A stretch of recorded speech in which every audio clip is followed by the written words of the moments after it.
Agora chegou o grande debate aqui no Expresso CNN. A partir de agora, temas relevantes com visões diferentes sobre o mesmo assunto, para você construir a sua opinião. A Câmara dos Deputados vai votar na semana que vem a chamada Lei do Gás. O projeto, entre outros avanços, acaba com o monopólio da distribuição de gás natural no nosso país. O tema de hoje é: a Lei do Gás é o primeiro passo para acabar com o monopólio da Petrobras? Os nossos debatedores são Bruno Salles, advogado, mestre em Direito Penal. Boa noite, Bruno. Boa noite, Monalisa. E Caio Coppola, bacharel em Direito e comentarista político. Boa noite, Caio. Monalisa, boa noite, doutor Bruno. Boa noite, espectador da CNN. Boa noite, Caio. Quem começa é você, Bruno. Suas primeiras considerações, por favor. Obrigado, Monalisa. Minhas amigas, meus amigos telespectadores, boa noite. Sempre que a gente for falar de gás natural no Brasil, a gente não pode deixar de falar de desperdício. Desperdício dessa importantíssima matriz energética, a qual o Brasil tem amplo acesso, mas não consegue utilizar na sua forma plena. Embora seja um combustível fóssil, o gás natural é uma matriz energética limpa em comparação a outros combustíveis como o carvão e o petróleo.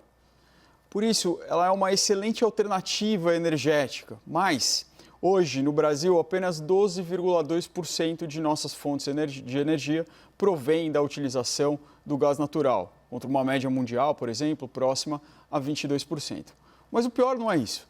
O pior é que quase metade, 45,5%, do gás natural advindo da extração de petróleo tem que ser reinjetado nos poços de produção, por conta da falta de infraestrutura de transporte do gás produzido. Sim, é exatamente isso, caríssimo telespectador. O gás natural é extraído e tem que ser rebombeado para dentro dos poços de extração, porque nós não temos como fazer com que ele chegue no seu lugar, né? São mais ou menos 56 milhões de metros cúbicos por dia de gás que se desperdiça, quase o dobro do contrato de importação inicial que o Brasil tinha com a Bolívia, que era uma importação de 30 milhões de metros cúbicos por dia de gás natural. Então quer dizer que nós praticamente jogamos fora 56 milhões de metros cúbicos de gás por dia e importamos 30 milhões de gás por dia? Sim, é quase isso. Na verdade, não se joga o gás fora, pois o gás reinjetado se mantém armazenado. Mas é claro que no longo prazo, essa reserva ela acaba se desvalorizando, já que nós experimentamos cada vez mais uma acelerada transição das matrizes energéticas fósseis, como é o caso do gás natural, para matrizes 100% renováveis, como a energia solar, a eólica, a hidroelétrica. Ainda assim, não faz sentido, claro, importar aquilo que nós podemos produzir sem maiores esforços aqui no Brasil. Mas é aqui que mora o grande problema. Por mais que seja possível produzir, o Brasil não tem infraestrutura para transportar todo esse gás produzido, razão pela qual ele acaba sendo subutilizado. Para o transporte do gás, existem 3 grandes tipos de gasodutos, 3 grandes sistemas. Os de escoamento são aqueles que trazem o gás das plataformas marítimas até as refinarias no litoral. A gente também tem os gasodutos de transporte, que são aqueles que vão levar as moléculas de gás, o gás mesmo, das refinarias até os estados, até os city gates. E os dutos de distribuição, que são os dutos menores que vão levar o gás até a casa e as indústrias, né, que é de competência estadual. O grande gargalo está nessa malha do meio, essa malha do transporte, que sai da refinaria e vai até os estados. Para você ter uma ideia, o Brasil tem hoje apenas 9,4 mil quilômetros de gasodutos, enquanto a Argentina, um país significativamente menor que o Brasil territorialmente, tem 16 mil quilômetros. Para ter uma ideia também, os Estados Unidos possuem 497 mil quilômetros e na Europa Ocidental nós estamos falando de 200 mil quilômetros de gasodutos de transporte. A gente tem 9. Esses gasodutos, eles acabam se concentrando no litoral do Brasil. Se a gente pegar um mapa, a gente vai ver um X quase todo no litoral e um gasoduto que corta, que é o gasoduto Brasil-Bolívia. mas ele se concentra basicamente na costa atlântica, que é onde chega o insumo do mar da nossa exportação, da nossa extração de petróleo. Não é à toa que São Paulo e Rio de Janeiro são os locais que mais se utilizam dessa fonte de energia. No entanto, praticamente inexistem gasodutos de transporte que levem o gás até as localidades no interior do Brasil. E esse é um grande problema, o que faz com que várias localidades do centro-oeste, da região norte, da região nordeste, do interior do nordeste, não tenham acesso à malha de dutos de transporte de gás. Para se ter uma ideia, mais uma vez, várias capitais, entre elas Brasília, Goiânia, São Luís, Teresina, Belém, não são abastecidas com gás natural via gasodutos de transporte. É justamente por isso que grande parte do gás produzido tem que ser jogado de volta nos postos de extração. Grande parte do país não tem estrutura para recebê-lo. Durante muito tempo, o transporte do gás, a construção, a administração, a manutenção dos gasodutos, de fato, esteve sob o comando da Petrobras. Isso gerava o que se chama de monopólio vertical, pois a Petrobras já é a maior produtora do gás e ela também acabava absorvendo a demanda do transporte, da logística e também da distribuição local, já que por meio da Transpetro, da Gaspetro, a Petrobras possuía participação nas empresas locais de distribuição, que aí cada estado tem a sua. A partir de 2016 foi implantado um plano, a Iniciativa do Gás para Crescer, que tinha por objetivo reduzir e otimizar a participação da Petrobras no setor de gás. Em 2019, a Petrobras assinou com o CAD um termo de compromisso de cessação de prática, mediante o qual, em síntese, a Petrobras se comprometeu a vender os ativos de transporte e distribuição de gás natural e arrendar, inclusive, um terminal, que era o Terminal de Regaseificação GNL da Bahia.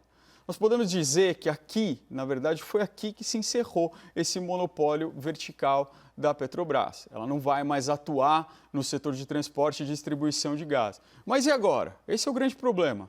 Quem vai fazer? Pois bem, é aí que a gente chega, então, no projeto de lei que está sendo discutido agora no Parlamento, que substancialmente procura prover um marco legal e regulatório que atraia investimento privado para a ampliação da malha de transporte de gás natural no Brasil. No decorrer do debate, eu vou mostrar como existem alguns pontos muito positivos na proposta que, na verdade, já vem sendo debatida no Parlamento durante anos e não guarda, na verdade, um nível de polêmica entre as áreas do Congresso tão grande como, por exemplo, o marco do saneamento básico, que ressaltou os ânimos, né? Ainda assim, o projeto ele ainda carece de alguns pontos fundamentais que, se não forem corrigidos, vão transformar todo esse esforço legislativo em uma medida inócua. E a gente vai trazer esses pontos durante o debate. Caio, suas primeiras considerações, por favor. Bom, o luminar do pensamento liberal no Brasil, o saudoso economista e diplomata Roberto Campos, ele ensinava o seguinte sobre o monopólio da Petrobras, que ele carinhosamente apelidou de Petrossauro. Se a empresa é eficiente, ela não precisa do monopólio. E se precisa, é porque não merece. Essa máxima é atribuída ao presidente Castelo Branco e ela sintetiza bem o malefício do monopólio estatal. O raciocínio é muito simples. Se uma companhia pública necessita de uma exclusividade na oferta de um produto ou de um serviço para se tornar economicamente viável, é muito provável que ela não ofereça ao consumidor o melhor possível, isso em termos de preço e de qualidade.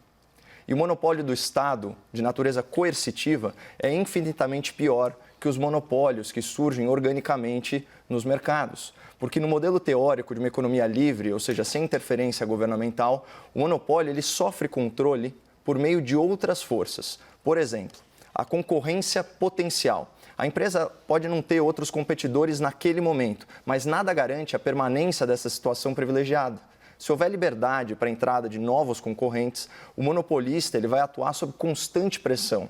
Um exemplo de monopólio não regulado, onde existe concorrência potencial, são as plataformas de rede social. Antes o mercado era dominado pelo Orkut, vocês lembram disso? Aí depois veio o Facebook. Mas isso não impediu o surgimento nem o sucesso do Instagram, do Snapchat, do LinkedIn, do TikTok. Essas empresas elas vivem em contínuo processo de aprimoramento. Elas não podem praticar preços descolados da realidade de mercado. Se elas descuidarem da qualidade ou encarecerem os seus serviços, elas abrem espaço para novos empreendedores.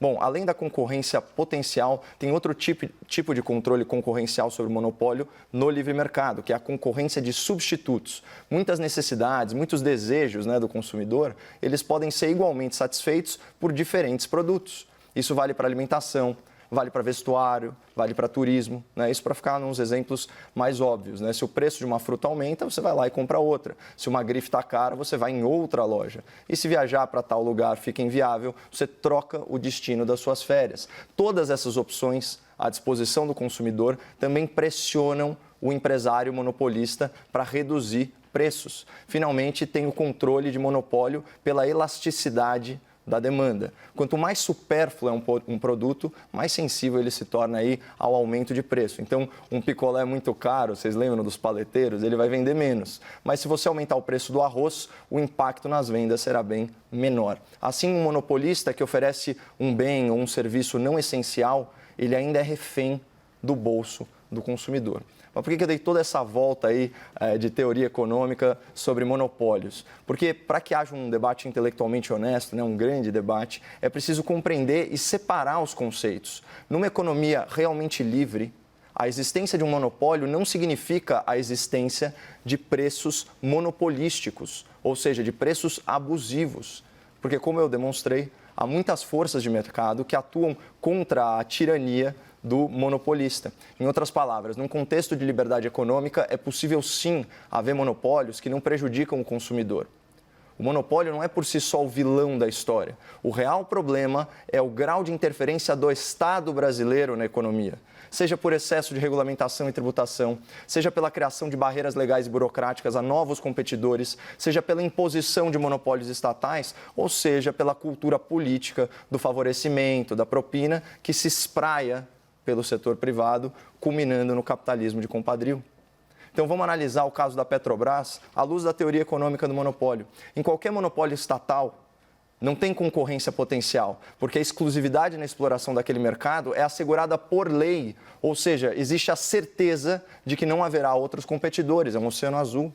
E em se tratando de um monopólio de combustíveis fósseis, a concorrência de substitutos fica muito limitada, porque tem equipamento, tem veículo que depende dessas fontes de energia. E qualquer mudança, ainda que tecnicamente viável, representa uma enorme despesa de capital. Assim, imagina a seguinte situação, a gasolina está muito cara, então o ideal seria economizar migrando para o álcool, um biocombustível. Mas para eu conseguir realizar essa economia, eu preciso desembolsar uma nota para trocar de carro, o que muitas vezes inviabiliza a substituição do bem. Finalmente, tem a última força de mercado que pressiona o monopólio, a elasticidade da demanda, a reação, a sensibilidade do consumidor à variação de preço. E quando a gente fala de fontes de energia, a gente sabe que se trata de um bem essencial. A indústria continua usando o gás natural, a dona de casa continua usando o botijão de LP, o caminhão continua rodando a diesel e a maioria dos carros a gasolina. Então, por mais que o preço suba, o mercado paga e, quando possível, ainda repassa para o consumidor final. Então, perceba como funciona o mecanismo, esse perverso mecanismo. Todos aqueles controles que previnem que um monopólio pratique preços injustos e todos os incentivos para que a empresa monopolista busque maior eficiência, elas somem, desaparecem da equação quando a gente está diante de um monopólio estatal de combustíveis fósseis. Aí a pergunta, é o caso da Petrobras? Sim. Mas nem tudo está perdido. E por que não está? Porque a Petrobras, a Petróleo Brasileiro, Sociedade Anônima, é uma empresa de capital aberto. Então, embora o controle seja do governo.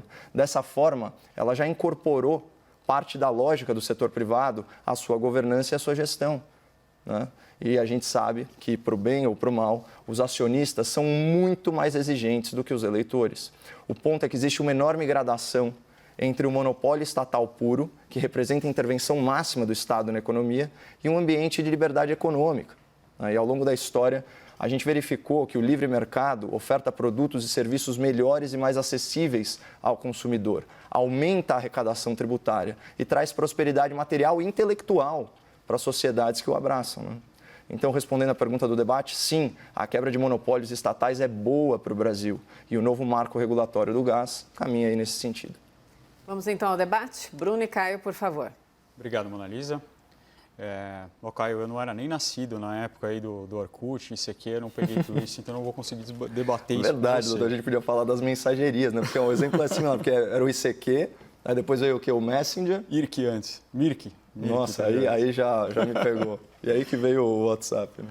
Mas olha, eu acho que nesse tema eu vou tentar simplificar para que a gente chegue realmente em qual é o coração desse problema, que é um problema muito importante porque a gente tem um potencial muito grande aqui no Brasil e a gente não consegue explorar. Então vamos lá. De fato, existia aí esse monopólio vertical e, como o Caio disse, a Petrobras queria se livrar disso. A Petrobras mesmo já via isso com uma visão de mercado, dizendo, olha, eu cuidar disso daqui não é eficiente. Eu ter que construir essa malha não é algo que era do interesse dessa própria empresa, né? Isso tinha que sair desse controle da própria Petrobras. E, claro, tem muitas empresas no mercado que querem explorar essa parte também. Eu vou chamar essa parte de uma parte do meio, porque não é a parte que vai levar o gás, não vai levar o combustível até a casa, até a empresa, e nem é a parte que vai extrair e levar isso até a terra. É a parte do meio, e essa é a parte mais importante. E aí surge aquela grande questão. Mas eu vou construir mais gasoduto se eu não tenho demanda pelo gás, se a demanda ela é baixa aqui no Brasil. E aqui, para que a gente consiga entender esse problema tão complexo, eu vou usar uma analogia com o transporte urbano que aconteceu aqui em São Paulo. Alguns anos atrás, o prefeito de São Paulo, Fernando Haddad, resolveu criar uma malha de ciclovias aqui na cidade de São Paulo. E, na época, uma grande crítica em relação a isso, eu não vou entrar nas vicissitudes do projeto, acho que não é esse o tema do debate, mas uma das grandes críticas era, ora, em São Paulo as pessoas não andam de bicicleta, não se utiliza esse meio de transporte para se locomover, para se ir até o trabalho. É uma cidade muito grande, é uma cidade que não é plana. Foram vários debates em relação a isso, se comparava com Amsterdã, etc. Mas o que aconteceu? Quando se criou essa malha, as pessoas começaram a utilizar. Se você for na Faria Lima hoje de manhã ou perto da hora da saída do trabalho, você vai ver um monte de gente ocupando aquele lugar. Ou seja, se você levar a infraestrutura, essa infraestrutura vai começar a ser usada e vai ser criada essa demanda. Essa demanda virá. Agora, o problema é como a gente inicia esse sistema. E como eu já passei aqui do meu horário, eu vou deixar para o próximo bloco. Isso aí. Não, mas é porque realmente é complexo explicar isso, né? Você estava falando, né, doutor, um fenômeno de demanda latente, né?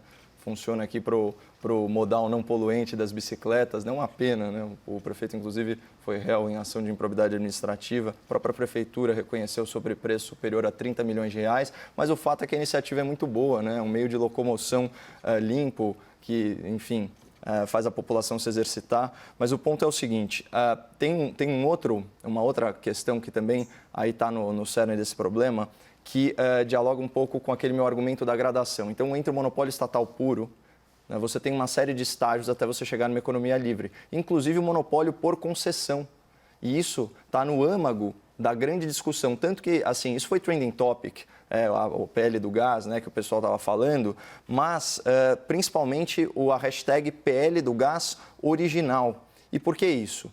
Né, o texto como ele está, e claro, isso é uma construção, como você bem colocou, né, vem desde 2013. Né, o texto como ele está, ele antecipa aí investimentos anuais na ordem de 30 bilhões de dólares. Né, pessoal, a gente está falando de 150 bilhões de reais por ano em investimentos em infraestrutura do setor privado, né, a partir de 2022. Tem gente que fala aí na geração até de 4 milhões de empregos. Não são projeções otimistas, mas ainda que seja uma fração disso, já é bem visto. O establishment, né, a turma do deixa como está para ver como é que fica, já se conformou, né, que o Estado vai se modernizar nesse sentido. Só que o que eles querem fazer? Eles querem a concessão. E a concessão nada mais é do que uma outra forma de monopólio.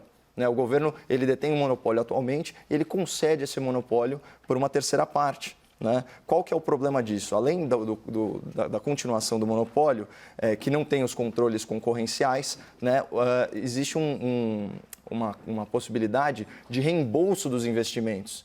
Então, na prática, né, o dinheiro externo investido em infraestrutura cai drasticamente. Por isso que tanto o governo quanto as alas mais liberais do Congresso, que não estão comprometidas aí com nenhum lobby ou nada parecido, preferem o quê? A autorização da exploração, que é como consta no texto original. Eu acho que essa é a grande diferença, o grande debate que a gente pode fazer em relação a esse tema. Vamos explicar qual que é a ideia por trás disso, para depois a gente pensar o que seria o melhor modelo, autorização ou concessão. Qual a ideia? A gente tem pouca malha hoje em dia de gasoduto para transportar isso pelo país, né? Então nós vamos facilitar, nós vamos trazer um marco regulatório mais fácil para que as empresas se sintam estimuladas a investir nesses gasodutos. É um investimento altíssimo e de muito longo prazo. Nós vamos falar aqui de contratos de 30, 40, 50 anos, dependendo da forma desse contrato. Então, o que a empresa tem que ter ali em primeiro lugar? E eu acho que esse aqui é até o maior gargalo que tem nisso: segurança jurídica.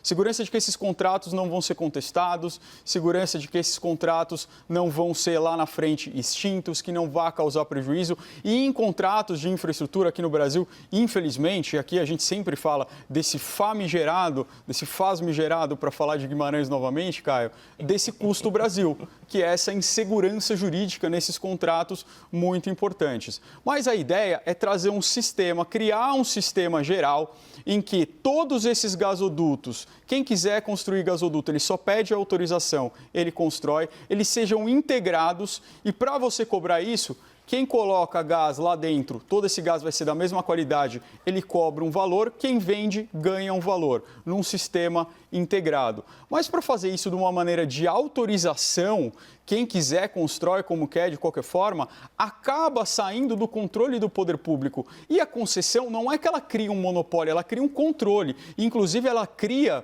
um cenário de competitividade, porque quando você faz uma concessão, você faz um leilão. Um leilão para que aquele menor preço possa chegar ao serviço público. Então, esse é um grande gargalo, mas não é tão simples. A gente não está falando só porque tem uma concessão, você tem monopólio. A gente tem concessões de vários serviços públicos que não geram monopólio. Rodovias, energia elétrica, para deixar só nesses dois. Argumentos finais. Caio, começa você. Não, você tocou num ponto sensível aí para o qual eu sou tão apreensivo quanto você, doutor, que é realmente a segurança jurídica em contratos de longo prazo. Isso decorre do quê? Né? De nós vivemos um país que não está aí sob o império da lei, mas sim de circunstâncias políticas. Né? Por quê? Porque há muita intervenção estatal. É simples assim. Agora, é óbvio que, né, que para fazer uma concessão, você tem um momento concorrencial que é o leilão, mas a partir disso, né, a concessão ela pode ser explorada aí livremente, aí você perde aquele fator que eu falei da teoria econômica do monopólio, que é justamente a concorrência potencial. Isso não existe. Também é importante frisar, a gente tem aqui, eu estava levantando, mais de 20 associações e entidades do setor, fora o próprio ministro, né, o próprio Ministério, né, das Minas e da Energia e o Ministério da Economia, que são a favor da manutenção do texto original do PL. Né? Então, existe apenas, pelo que levantei, uma associação em oposição, que é a ABGás, né, que representa aí um segmento de distribuidores de gás e que estão aí, que abarcam aí 4 ou 5 grandes grupos econômicos que buscam aí o modelo de concessão. Então, acho que só essa distribuição de apoios já indica qual que deve ser o nosso norte, sempre no sentido de mais liberdade econômica, menos intervenção estatal, e já passou da hora da Petrobras deixar de ser a Petrossauro, como bem disse aí o Roberto Campos. Bruno, seus argumentos finais, por favor. Eu quero trazer aqui na minha fala final uma proposta muito importante, que é a proposta da oposição hoje em dia. Conversei hoje longamente com o deputado Zaratini e nós falávamos sobre isso. Não é só da oposição, também ela é reconhecida como uma boa proposta pelo Centro Brasileiro de Infraestrutura, que é uma integração do setor elétrico com o setor de gás. Eu explico. Você deixar as empresas construírem gasodutos na perspectiva de uma demanda, pode fazer com que essas empresas simplesmente não queiram assumir esse risco. Olha, eu vou investir bilhões até aquela cidade, mas eu não sei se aquela cidade vai se utilizar. Qual que é essa proposta? É atrair a demanda com base no setor elétrico. Você investir em geração de energia elétrica por meio de usinas a gás natural. E essas usinas, elas financiariam a construção desses gasodutos perto de polos aglutinadores, perto de cidades do interior.